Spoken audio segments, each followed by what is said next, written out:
IIT की coaching कराने वाले अक्सर आईआईटी नहीं क्लियर करते, आईएएस की कोचिंग कराने वाले अक्सर आईएएस क्लियर नहीं, क्योंकि शिक्षा सामाजिक सफलताएं दे सकती है, भौतिक सफलताएं दे सकती है, लेकिन सांस्कृतिक और आध्यात्मिक उन्नयन विद्या ही दे सकती है। शिक्षा सब कुछ दे सकती है, संस्कार नहीं दे सकती। शिक्षा के जगत में संवाद हो रहा है, और अगर इसकी कहीं सर्वाधिक आवश्यकता है संवाद की, तो यहीं परिसर में आवश्यकता है, क्योंकि इस कहानी का प्राकट्य ही जगत के कल्याण के लिए हुआ है। भगवान का अवतार ही विश्वविद्यालयों के लिए हुआ है। अयोध्या से निष्कासित राजकुमार ने, प्रोफेसर्स बैठे हो तो वो इस बात को नोट करें, अपनी क्लासेस में पढ़ाएं। अयोध्या के निष्कासित राजकुमार का वनगमन 14 वर्ष का, वो किसी राजवंश की पुनर्स्थापना के लिए नहीं था, विश्वविद्यालयों की मर्यादा पुनर्स्थापित करने के लिए था। और वो विश्वविद्यालय क्या थे?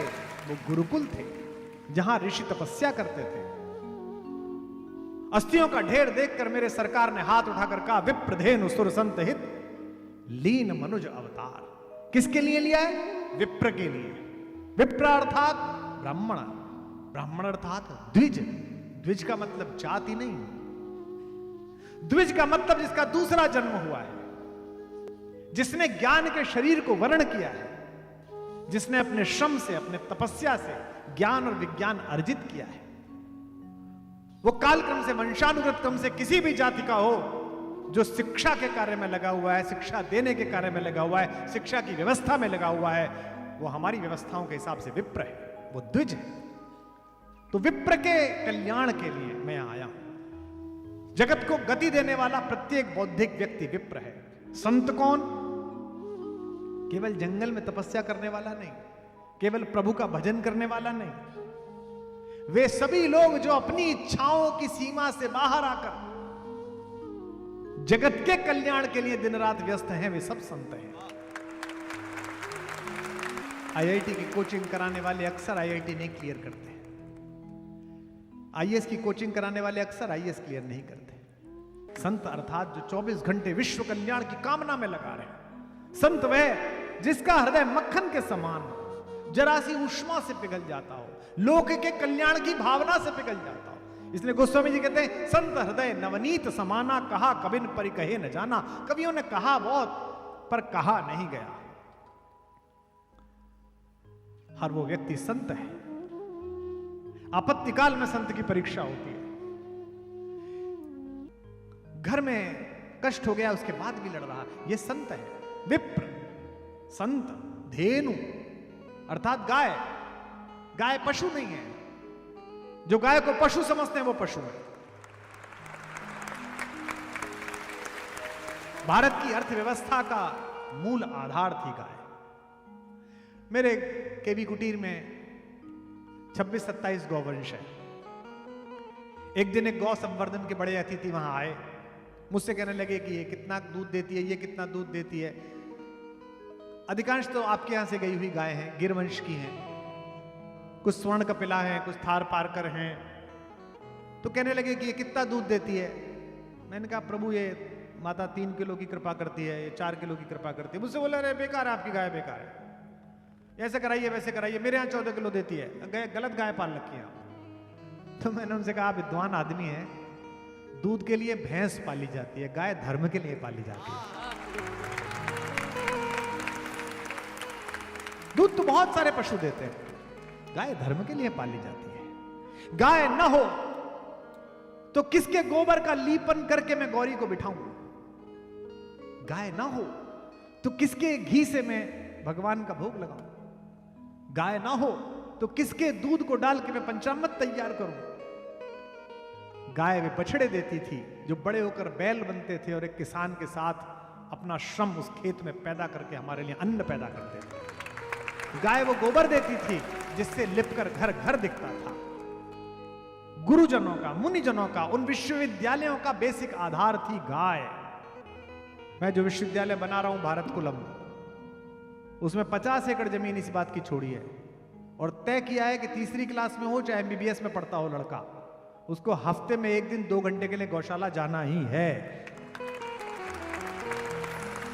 यहां जितने लोग बैठे हैं, जीवन जीने के लिए एक फ्लैट खरीद लिया हो तो अहमदाबाद के किसी बिल्डर के फरेब में आकर 1.5 करोड़ रुपए दूसरे फ्लैट में मत लगाना। यहां से 40 किलोमीटर दूर एक 10 बीघे जमीन खरीदो, उसको कांटों से घेरो, बाड़ बनाओ, 2-3 कमरे बनाओ, 2 गौवंश ला के रखो, 1 गौ सेवक रखो, खुद जाते रहो और फिर देखना क्या कृपा आप पर बरसेगी, क्या अद्भुत आपके घर में आनंद आएगा। गाय सिर्फ प्राणी नहीं, वो भारत की गुरुकुलों की आर्थिक स्वायत्तता थी। गुरुकुल का मुंह राजा की तरफ ना जाए, तो इस विप्र का यानी कि अध्ययन करने वाले ऋषि का, इस संत का, इस देवत्व से भरे हुए गुरु का और इस धेनु का संगम कहां पर? ये चारों इकट्ठे कहां होते हैं? ये इकट्ठे होते थे विश्वविद्यालयों में। ये रामकथा की आवश्यकता सबसे अधिक अगर है तो भारत के विश्वविद्यालयों में है।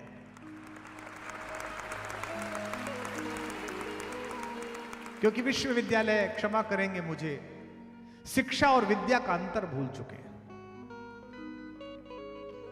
विश्वविद्यालयों में शिक्षक तैयार होते हैं, गुरु तैयार नहीं हो रहे। तो मैं विश्वविद्यालयों की स्थिति समझता हूं, इसलिए मैं आपसे मुखातिब हूं। मैं इस समय का सदुपयोग कर रहा हूं इस राम के प्रसंग के माध्यम से कि आज से संकल्प लीजिए, कल से संकल्प लीजिए कि मैकाले के पुत्रों का दिया हुआ शिक्षक शब्द इस परिसर के बाहर के कूड़ेदान में डालकर गुरु पैदा होगा, जो चाणक्य पैदा करेगा, जो चंद्रगुप्त पैदा करेगा। क्योंकि शिक्षा सामाजिक सफलताएं दे सकती है, भौतिक सफलताएं दे सकती है, लेकिन सांस्कृतिक और आध्यात्मिक उन्नयन विद्या ही दे सकती है।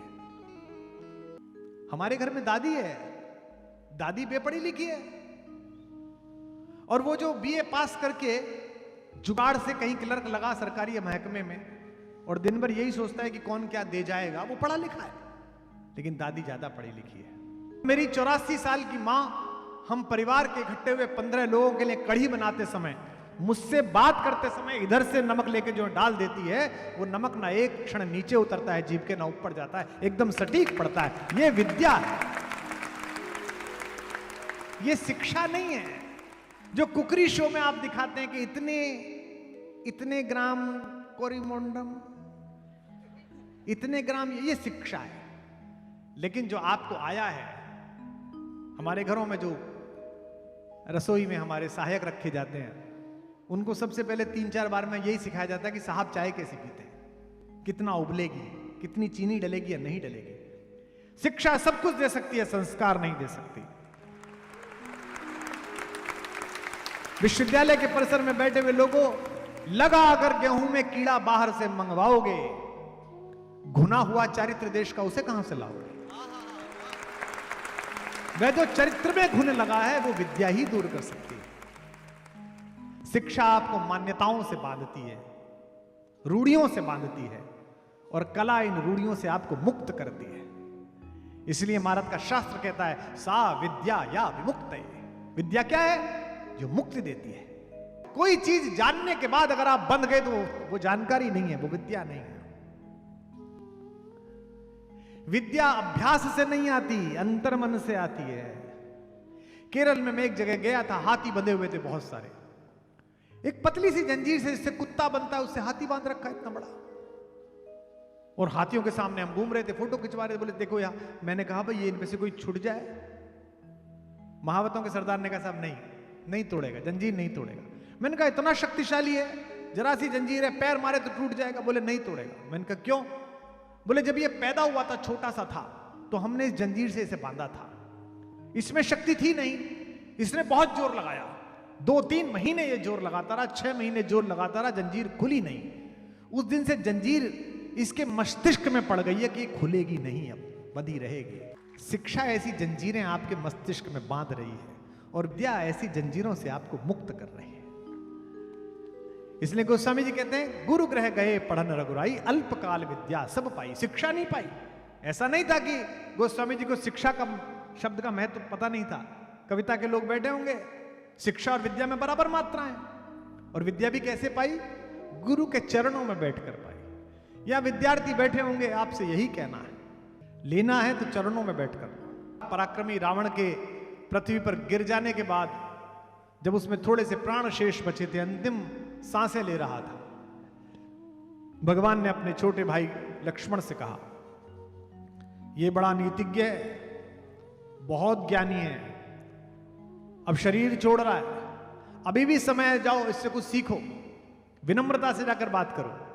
उनके सिर के पास खड़े होकर भगवान के छोटे भाई शेषावतार लक्ष्मण जी ने कहा कि मैं दशरथ का पुत्र, मर्यादा पुरुषोत्तम श्री रामचंद्र जी का छोटा भाई लक्ष्मण, आपसे अनुरोध करता हूं कि मुझे कुछ नीति की शिक्षा दीजिए। रावण चुप रहा, 2 बार का रावण चुप रहा। लक्ष्मण जी ने लौट कर कहा कि वो तो कुछ बोल ही ना। राम जी समझ गए, बोले तुम कहां खड़े थे?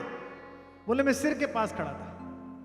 राम जी ने कहा कि भाई मेरे, थोड़े समझदार बनो, गुरु के सिर पर नहीं खड़ा जाता, गुरु के चरणों में खड़ा हुआ जाता, जाकर चरणों में खड़े।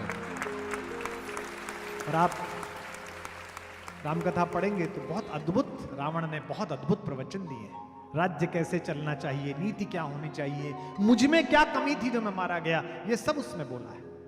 क्योंकि गुरु के चरणों में बैठोगे, राम के चरणों में बैठोगे तो ज्ञान मिलेगा। गुरु के प्रति वह समर्पण, सौंप देना, तभी ज्ञान मिलेगा। क्योंकि शिक्षक समझते हो, वेतन समझते हो, उतना आदर नहीं देते तो मिलेगा नहीं। देखो, सिकंदर भारत तक आया और सेल्यूकस को अपनी सारी सेना देकर बीमारी की हालत में लौट गया। उसकी सारी सेना लेकर सेल्यूकस ने भारत में प्रवेश किया।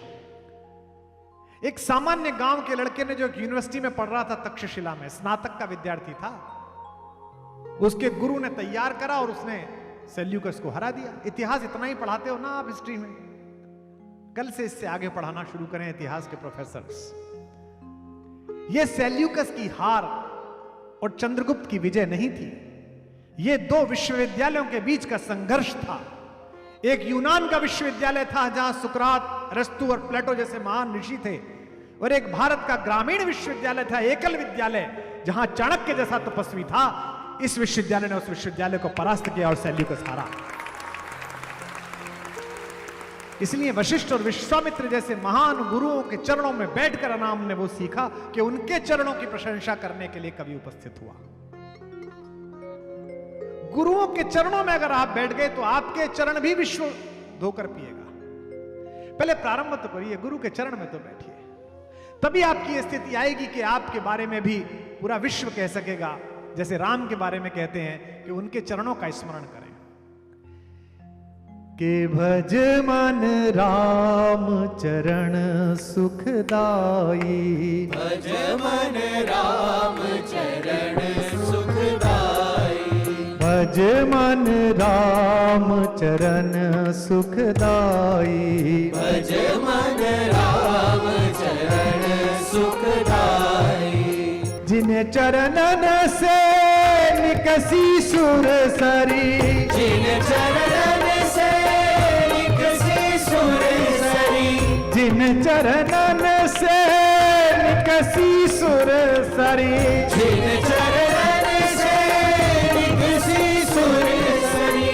शंकर जटा समाई, हो शंकर जटा समाई, जटा शंकरी नाम पर्यो है, जटा शंकरी नाम पर्यो है।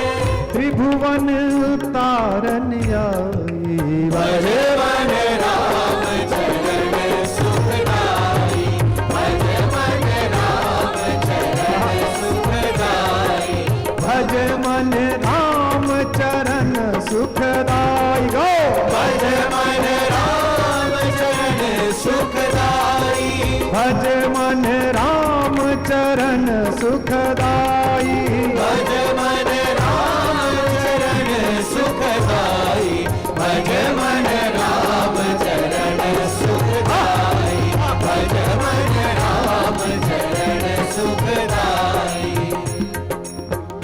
विश्व के किसी इतिहास में आपने देखा है अपने जीवित पिता को 18 साल कैद करके पानी के लिए तरसाने वाले लोग भारत को संस्कृति की महत्ता समझा रहे हैं?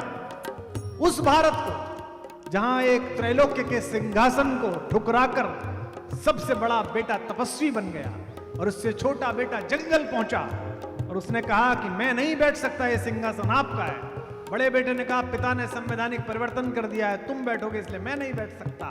तो उसने कहा कर दिया होगा 14 वर्ष के लिए, लेकिन बैठेंगे तो आप ही, आप नहीं बैठ सकते तो अपनी चरण पादुकाएं दीजिए, ये बैठेंगी, मैं नहीं बैठ सकता।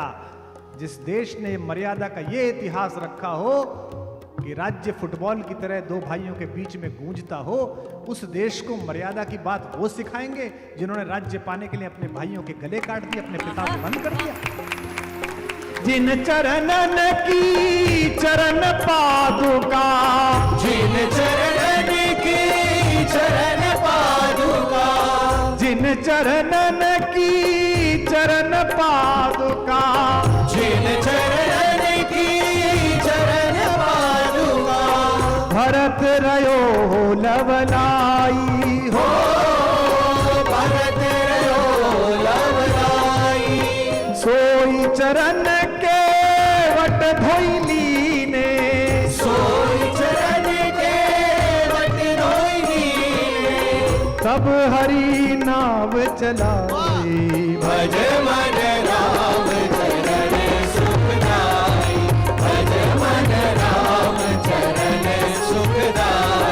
भज मन राम चरण सुखदाई, भज मन राम चरण सुखदाई, भज मन राम चरण सुखदाई, भज मन राम चरण सुखदाई।